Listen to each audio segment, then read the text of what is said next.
Please give an energetic and warm welcome to the one and only Awadh Oja sir.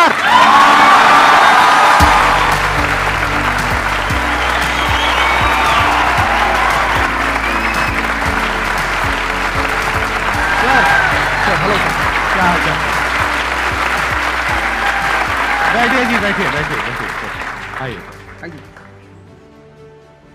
इससे पहले कि audience आपसे कुछ questions पूछे, मेरे माइंड में एक क्वेश्चन आ रहा है। आईएएस में कितने लोग हैं जो हर साल उसके लिए अपीयर करते हैं? 5 से 6 लाख के आसपास। और सीट्स कितनी है? 1000 अप्रोक्सीमेटली। तो जिनका हो जाता है उनके बारे में तो सब बात करते हैं, जिनका नहीं होता है, जिन्होंने पूरी जान लगाई और जिनका नहीं हुआ, उनका क्या होता है? उनके रिश्तेदार उनकी चिंता करते हैं। वो फिर उनकी चिंता करते हैं। मैं आ रहा हूँ, मैं आपके क्वेश्चन पे आ रहा हूँ। ये पॉइंट इंटरेस्टिंग है, मैं समझना चाहूंगा कैसे। मैं बताऊँ। हाँ। मैं दोनों मुद्दों पे बताऊँ। हम सब हारने से डरते हैं, और मजेदार बात है कि वो डर हमारी हार की वजह बनता है। 98% केसेस में हारने से क्यों डरते हैं? क्योंकि हम जानते हैं अगर हम हारेंगे तो जो पीछे 3 लोग बैठे ना, रिश्तेदार, रिलेटिव्स और फ्रेंड, वो जीने नहीं देंगे। आप जब भी आईएएस की तैयारी करें, पहला अटेम्प्ट आपका सीरियस अटेम्प्ट होना चाहिए। आपने तैयारी किया, बेसिक्स तैयार किए, आपने एडवांस कोर्स तैयार किया, आपने कम से कम मेंस के 1000 आंसर्स लिखे हैं और मिनिमम 10,000 प्रीलिम्स के क्वेश्चंस आप सॉल्व कर चुके हैं, तब आप एग्जाम देने जाइए। सिर्फ एक अटेम्प्ट दीजिए। जिसने भी पहला अटेम्प्ट सीरियस दिया, उसको दोबारा तैयारी नहीं करनी पड़ती, रिवीजन करना पड़ता है। भाई आप देखो ना, जितने सारे सेलेक्ट लड़के होते हैं उसमें बहुत सारे नौकरी कर रहे होते हैं, जॉब कर रहे होते हैं। कुछ लोग मुझसे पूछते हैं सर जॉब करते वक्त तैयारी हो सकती है? नहीं, जॉब करते वक्त तैयारी तो नहीं हो सकती, जॉब करते वक्त रिवीजन हो सकता है। 3 hours per day, 4 hours per day. तो मेरी एडवाइस ये है, क्योंकि ये एक बहुत रिस्की खेल है ये। मैं खुद ही बाहर हुआ और फिर मैं कितने लोगों को देखता हूं जो 5-5, 6-6 अटेम्प्ट के बाद बाहर होते हैं। तो जिनको भी इस गेम में शामिल होना है, एक अटेम्प्ट सीरियसली आपका होता है, बहुत अच्छा है। आपको मैक्सिमम रिस्क लेना है तो आप 2 ले लो, उसके बाद अपना काम शुरू करो जो आपका सेकंड लाइन थॉट था। कोई लॉयर बनना चाहता है, कोई मेडिकल लाइन में जाना चाहता है, कोई मतलब जो भी आप एंटरप्रेन्योर बनना चाहते हैं आप करो, लेकिन अपने वो रिवीजन वाले 4 आवर बचा के रखो। आपने कितने अटेम्प्ट्स दिए थे सर? 4 अटेम्प्ट्स आपने दिए थे। और आपने कहीं से कोचिंग ली थी, यानी लाखों रुपए दिए थे कोचिंग में? नहीं, तब लाखों नहीं थे, तब हजारों थे। अच्छा, हजारों रुपए आपने खर्च करे थे और आप एक मिडिल क्लास बैकग्राउंड से थे। तो टोटल 4 साल में आपको कितना पैसा लग गया होगा? रहना, खाना, पीना, और आपने तो पूरी तैयारी करी होगी, साथ में कुछ और नहीं किया होगा? I think so. कुछ नहीं किया। तो कितना आपका 4 साल में अच्छा खासा पैसा? 5-6 लाख रुपए लगे। 5-6 लाख रुपए उस समय लगे। आज के समय पे अगर किसी को कोचिंग लेनी है तो आई थिंक इससे 3-4 गुना, 5 गुना आराम से लगेगा। तो 15-20 लाख रुपए उस इंसान का लग गया, और वो है एक मिडिल क्लास बैकग्राउंड से। Middle class background. अब वो कहीं ऐसा तो नहीं कि वो ना यहाँ करा ना वहाँ करा 4-5 साल बाद? हाँ, वही मैंने कहा कि अब आप, हमारे समय तो ठीक था, अब आप रिस्क पूरा नहीं ले सकते। You have to be cautious. अब इनको कॉशियस होना पड़ेगा कि ठीक है, जैसे बड़े सारे लड़के क्या करते हैं, वो 1-2 अटेम्प्ट ऐसे ही देते हैं। अब तो इनके पास 6 अटेम्प्ट है। ओबीसी हैं तो और ज़्यादा है, SC ST हैं तो और ज़्यादा है। और मैं कहूँगा आप किसी भी कैटेगरी से आते हैं, आप 2 अटेम्प्ट से ज़्यादा कभी मत मानिए। ये पॉइंट बहुत अच्छा है कि आइडियली आपको अपने माइंड में ये रखना है कि एक ही अटेम्प्ट है मेरे पास में, मैक्सिमम अगर आपकी फैमिली अफोर्ड कर सकती है तो 2 अटेम्प्ट है। उसके बाद में अपने काम पे ध्यान देना है और इसको एज अ रिवीजन की तरह देखना है, मतलब इसको साथ साथ में चलाना है। ये नहीं कि अपने 5 साल या 6 साल लाइफ के सारे यहीं निकाल दिए और सारा पैसा घर वालों का लगा दिया, या उन्होंने खेत बेच दिया, या लोन ले लिया। ऐसी बहुत कहानियां मैंने सुनी है सर लोगों की, और बहुत ही दर्द होता है ऐसी कहानियां देख करके। ऐसे लोगों की जो कहानियां हैं वो उसको सुन करके बहुत ही बुरा लगता है अंदर से। चलिए आगे बढ़ते हैं जी। Sir, I wanted to ask how to fight the basically fear that we feel. Like there are lot many fears that we face, not only in studies but in each aspect of life. There is some kind of fear. How to fight that? How to come back? How to have that courage in life? Fear बड़ी प्यारी चीज है। हमने कुछ words को बड़ा negative बना लिया है। जैसे अब बच्चा है 2 साल का, उसको तो फियर होता नहीं, उसे कुछ पता नहीं, उसने कोबरा देखा, जाके पकड़ लिया। वो तो बाद में घर वालों ने देखा तो पता चला कि भैया कोबरा पकड़ के घूम रहा है। लेकिन हम बड़े हो गए ना, अब हम कोबरा देखेंगे तो वो हमारी बॉडी की जो मैकेनिज्म है वो हमें वार्न करेगी, अलर्ट करेगी। That is natural fear. वो अच्छी चीज है। जिस चीज की आप बात कर रहे हो वो फियर नहीं है, वो ओवर थिंकिंग है। आज का जो युवा है वो फियर से परेशान नहीं है, वो ओवर थिंकिंग से परेशान है। अब ये ओवर थिंकिंग क्यों है, उस फैक्टर पे आते हैं। ओवर थिंकिंग की वजह क्या है? ओवर थिंकिंग की वजह यह है कि आज का समाज इतना एक्सपैंड कर चुका है। You are outside your house, तुमको तुम्हारी दोस्त मिल गई कि मैं कल लंदन से आई, क्या लाइफ है लंदन में यार, और मैं तो ये कर रही हूँ वो कर रही हूँ। आपको लगा हम ही पागल है यार, आईएएस की तैयारी कर रहे हैं। फिर शाम को किसी फ्रेंड का फोन आ गया कि मैं तो अब ऑस्ट्रेलिया जा रही हूँ, मैं तो वहीं सेटल हो जाऊंगी। 90s में हमारे पास इतने स्कोप नहीं थे। हमारी जो लाइफ थी वहां ओवर थिंकिंग इसलिए नहीं थी, आपने भी सर देखा होगा, क्योंकि हमारे पास इतने स्कोप नहीं थे। आज तुम्हारी जनरेशन में यू हैव मल्टीपल फील्ड्स, मतलब इतने सारे फील्ड्स ओपन है। तो जब तुम घूम के चारों तरफ देखते हो और तुम देखते हो कि तुम्हारे ही साथ के लोग बड़ी सारी फील्ड में एक्सेल कर रहे हैं, काम कर रहे हैं, अर्न कर रहे हैं, तो तुम्हारा दिमाग भागना शुरू करता है। फिर क्या होता है, हमारे पेरेंट्स हमसे ज्यादा ओवर थिंकिंग करते हैं, क्योंकि बड़े हमको लेकर कॉशियस होते हैं। हाँ। एक हमने ओवर थिंकिंग की, हम अपना संभाल लें किसी तरह। हम घर के अंदर गए, मम्मी रो रही है कि वो निशा मिली थी, 20 लाख का पैकेज है उसका।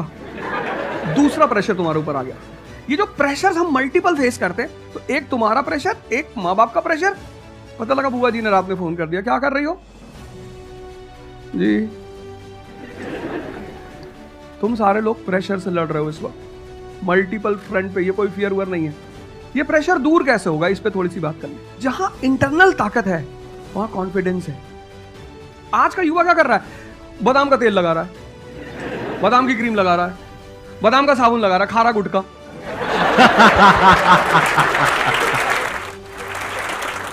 आप लोगों को चूंकि हर तरफ प्रेशर झेलना है, तो प्रेशर झेलने का सबसे अच्छा तरीका होता है इंटरनल पावर। तभी तो मैं जहां भी जाता हूं एक चीज रिपीट करता हूं, योगा करो, ध्यान करो। ध्यान करोगे मन ताकतवर हो जाएगा। सर, आपने जैसे कि अभी बोला कि मेंटल स्टेट के लिए एक्सरसाइज करो, योगा करो। तो पहले तो मैं फिजियोथेरेपिस्ट हूँ, ठीक है। मैं सुबह से मतलब योगा या एक्सरसाइज है मेरा डेली रूटीन है, करना भी और कराना भी। उसके बाद भी at the end of the day मैं डिप्रेस हो जाती हूँ। ये नहीं कि मन नहीं लगता, इस चीज़ में ही मन लगता है, फैमिली से भी पूरा मन लगता है, ठीक है। उसके बाद भी end of the day depress हो जाती हूँ। तो उसको डिप्रेशन कैसे कम करी जाए? हम किसके साथ रहते हैं वो बहुत इंपॉर्टेंट है। मेरे एक दोस्त मेरे साथ आ रहे थे आज से करीब 7-8 साल पहले, धौला कुआं से। रात का टाइम था और हम दोनों, मैं गाड़ी चला रहा था, हम इंडिया गेट के सामने से निकले, तो उन्होंने मुझसे कहा कि अब हम बुढ़े हो गए हैं। मैंने गाड़ी रोकी, मैंने कहा उतरो। तो उन्होंने कहा कि क्या हुआ? मैंने कहा उतरो तो, उतरो जरा। उतर गए, मैं दरवाजा बंद करो, चले। आज तक मैंने उनसे बात नहीं की। वो सब पूछते हैं आज, अब तो खैर बात ही नहीं होती, पर वो बहुत उन्होंने कोशिश की कि अब क्या हुआ? तुम दिन भर अपने आप को मोटिवेट करती हो, काम करती हो, जब तुम वापस घर में आती हो, अपने समाज में जाती हो, तो सब तुम्हारे मेंटल स्टेटस का थोड़ी है, वो तुम्हारी सारी ऊर्जा को खींच लेते हैं। इसीलिए तो माँ बाप हमारी संगत पे बड़ा ध्यान देते हैं। तुम्हें लगता होगा कि माँ बाप कितने बदमाश हैं, माँ बाप भगवान हैं। उनका एक्सपीरियंस तुम अपने दोस्तों को लेके जाया करो उनके सामने। कोई अल्ट्रासाउंड क्या करेगा जितना माँ बाप करते हैं, कोई स्कैनर क्या करेगा? सही बात है, देख के कोई फोटो कैमरा क्या फोटो खींचेगी, देख के बता दे। बहुत दुष्ट है ये, इसकी आंख के नीचे देखो यहाँ निशान है, बहुत दुष्ट है ये। और वो लॉजिक भी बड़ी अच्छी सी देते हैं, कोई कुछ भी देते हैं लेकिन बड़ा अच्छा सा लॉजिक देते हैं। तो ये हमारे साथ होता है, इसलिए हमें पहले गुरुकुल भेजा जाता। और आज की हमारी सोसाइटी इसको सिर्फ नेगेटिव दिखाई पड़ रहा है। मैं अभी अब घर गया था, हमसे लोग कह रहे भैया 24 का चुनाव लड़ोगे? मैंने कहा यार पॉलिटिकल पार्टियां कह रही कि तुम सीधे प्रधानमंत्री बन जाओ। अननेसेसरी परेशान किए होगा, अननेसेसरी दूसरों से मत। और ये एक जगह का नहीं है, ये यूनिवर्सल हो चुका है। तुमने कह दिया कि मैं आईएएस की तैयारी कर रही हूँ, अरे नहीं होता किसी को। तिवारी जी की लड़की दी थी, 2 साल बाद पागल हुई। तुम इतने डिप्रेस समाज में रह रहे हो। वो तो महेश्वरी जी जैसे लोग हैं जिन्होंने बहुत लोगों को जिंदा कर रखा है।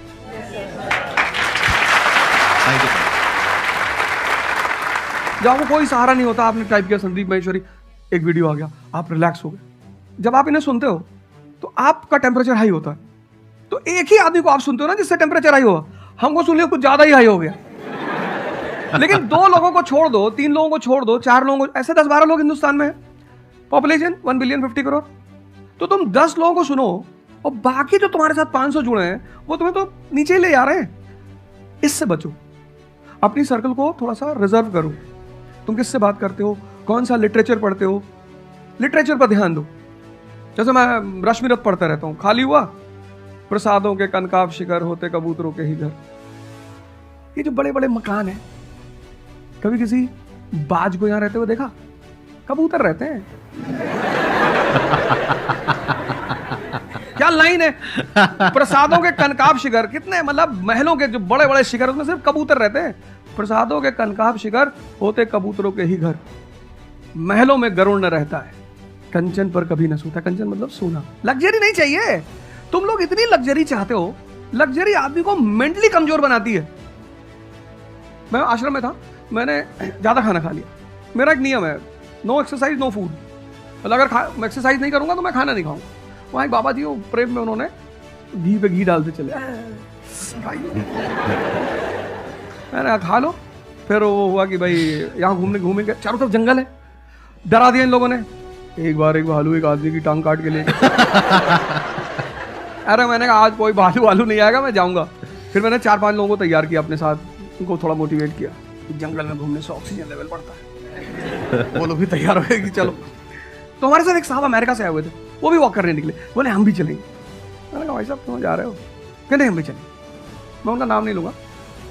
1 किलोमीटर के बाद उन्होंने मुझसे कहा मेरे बैग में यहाँ बहुत पेन हो रहा है। 1 kilometre.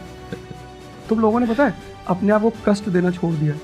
You are dying for luxury, you have become weak physically and mentally. थोड़ा सा कष्ट दो अपने आप, थोड़ा टेम्परेचर हाई रखो, थोड़ा बड़े टेम्परेचर वालों के साथ रहो। हमने अपने आप को कष्ट, हम कौन सी नॉवेल पढ़ रहे हैं? Half girlfriend. अच्छी है, अच्छी है, अच्छी, मैं ये नहीं कह रहा हूं, मैं कुछ बोल देता हूं। अच्छी है मतलब आपने पढ़ी है? नहीं सर, कोई पकड़ निकाल लेगा, कोई वो क्लिपिंग निकाल लेगा, ओ गाली दे रहे थे। नहीं, आपने बहुत सारी गलतियां कर दी, आपकी जनरेशन ने अपने को कष्ट देना छोड़ दिया। हाँ। आप पढ़िए बड़े बड़े लोग, अंबेडकर को पढ़ो, उनका जीवन संघर्षों का, प्रभु राम का जीवन पढ़ो, ये सब संघर्ष, ये सब लोग हैं जिन्होंने जीवन में लड़ाइयां लड़ी हैं। आपने उनको साइडलाइन कर दिया। आप राणा प्रताप के बारे में कुछ जानते ही नहीं हो, आपको वो पोएम याद ही नहीं है, खूब लड़ी मर्दानी वो तो झांसी वाली रानी थी। आपको तो एक चीज बता दी, twinkle twinkle how I wonder. आप वंडर किए जा रहे हो पूरी जिंदगी में। आपने कहा कि पूरे दिन मैं अपना काम करती हूँ, दैट इज फिजियोथेरेपी जो आप करते हैं, और शाम तक आते आते आपको थोड़ा सा डिप्रेस फील होता है, थोड़ा सा डाउन फील होता है, तो उसके पीछे क्या रीजन है आप बताइए? जैसे कि मैं बाकी पेशेंट देखती हूँ पूरा दिन में, हाँ। बट जब मैं घर पे आती हूँ तो मैं अपने मम्मी पापा को देखती हूँ। ठीक है। जो मैं उनको कहती हूँ कि आपको ये एक्सरसाइज करनी है, ये करना है, आपके लिए ये ज़रूरी है, वो ये नहीं करते। तो फिर वो मुझे डिप्रेस होता है कि मैं जब सबको सही करती हूँ और मैं अपने घर में ही सही नहीं कर पा रही। आप सबको सही नहीं करते हो, आप उन लोगों को सही करते हो जो आपके पास आते हैं। हाँ, एग्जैक्टली। तो अगर आपके पेरेंट्स सही नहीं होना चाहते हैं तो उनको कौन सही करेगा? बेसिकली हमारी प्रॉब्लम क्या है कि जो नहीं करना चाहता उसको भी करवाना चाहते हैं। एग्जैक्टली। फॉर एग्जाम्पल, आप में से यहाँ पे कुछ लोग बैठे हैं जो कहते हैं कि भाई आप कुछ भी बोल दो, हम तो जैसे थे वैसे ही रहेंगे, उखाड़ लो जो उखाड़ सकते हो, आप अकेले आ जाओ, आप साथ में हो जाओ, सर को ले आओ, आप 10 को ले आओ, हम तो नहीं बदलने वाले। उनका कोई कुछ कर सकता है? समझ गए? तो यहाँ पे किसका एक्चुअल में किसकी लाइफ बदलने वाली है? यहाँ पर हो सकता है कुछ साल बाद आप ही में से कोई यहाँ पर बैठा होगा, बट वो इंसान कौन होगा? जो खुद अंदर से बदलना चाहता है ना। Thank you sir. Please have a seat. मेरा संदीप सर से एक क्वेश्चन है कि जैसे हम लोग जब आपकी वीडियोस देखते हैं तो हम लोग मोटिवेटेड हो जाता है कि हम लोगों को गवर्नमेंट से या फिर इन सब फील्ड्स में छोड़ के अपना कुछ स्टार्ट करना चाहिए, जिससे देश में एंटरप्रेन्योर्स या फिर जॉब्स बढ़े। फिर हम लोग देखते हैं आप लोगों को कि भाई यूपीएससी में एक ऐसी पावर होती है जो हम करना चाहते हैं वहाँ पे हमको डायरेक्ट पावर मिलती है। जैसे कि मैं अगर एजुकेशन के फील्ड में कुछ अच्छा करना चाहती हूँ तो मेरे पास डायरेक्ट पावर होती है कि हम लोग वहाँ से कर सकते हैं। तो मैं ऐसा, मेरे पास ये क्वेश्चन, फिर मतलब दोनों में कॉन्ट्रडिक्शन चलता रहता है। ना कॉन्ट्रडिक्शन नहीं चल रहा है, ये इसे कॉन्ट्रडिक्शन नहीं कहते, इसे कंफ्यूजन कहते हैं। मतलब एक गोल होता है ना, या फिर एक मतलब हमारे पास एक टारगेट होता है कि हम ये काम करने के लिए यूपीएससी में जा रहे हैं। नहीं, सरकार जो कहेगी वो करना है। हाँ, I was about to say that. आपका क्या गोल है? आप क्यों कर, आप नेता थोड़ी है, आपकी पार्टी का मैनिफेस्टो थोड़ी है, घोषणा पत्र। आप एक राजपत्रित अधिकारी हैं, गेजेटेड ऑफिसर। आपका जो मिनिस्टर होगा फोन मिलेगा, मैडम जी ये कस्तूरबा गांधी प्लान में अभी तक कितना काम हुआ? जी sir, I give the review in the evening sir. Okay, thank you. ठीक है मैडम, बाय, खत्म। सो आपका कहने का मतलब है कि जो सिविल सर्वेंट बनते हैं या आईएएस ऑफिसर बनते हैं उनके पास कोई पावर नहीं होती? पावर होती है जब तक जनता अपनी पावर नहीं समझती। आज की डेट में इस देश में पावरफुल कौन है? जनता। We the people of India solemnly resolve. Yes sir. ये जनता बेचारी पावर जानती है तो डीएम का ऑफिस में चले जाते हैं, हुजूर इसको बेचारे को बताएं, नेता देखा, मेंबर ऑफ पार्लियामेंट देखा, पैर छू लिए, तेरे फूफा है? नहीं भैया नहीं भैया, सांसद जी है। सांसद जी है तो क्यों पैर छू रहा है? तो पावर इस असलियत में इस देश की जनता के पास है, क्योंकि वो जानती नहीं है, इसलिए तुमको इनके पास इनको काम करने का अधिकार है। ये है the right to work, the the right to implement. लेकिन चूंकि जनता अपने अधिकार को नहीं जानती तो तुम्हें दूर से दिखाई पड़ता है कि यार आप बेटा कंफ्यूजन से बाहर आओ, ठीक है, और ग्लैमर मत देखो। आप बेसिकली पावर नहीं देख रहे हो, आप ग्लैमर देख रहे हो। आपको जो करना है उसको डिसाइड कर लो आप, और उस रास्ते पे आगे बढ़ो कि आप कल किसी भी फील्ड के मुकेश अंबानी बन जाओ, अडानी बन जाओ, वॉरेन बफेट बन जाओ, बिल गेट्स बन जाओ, इस रास्ते पे जाओ।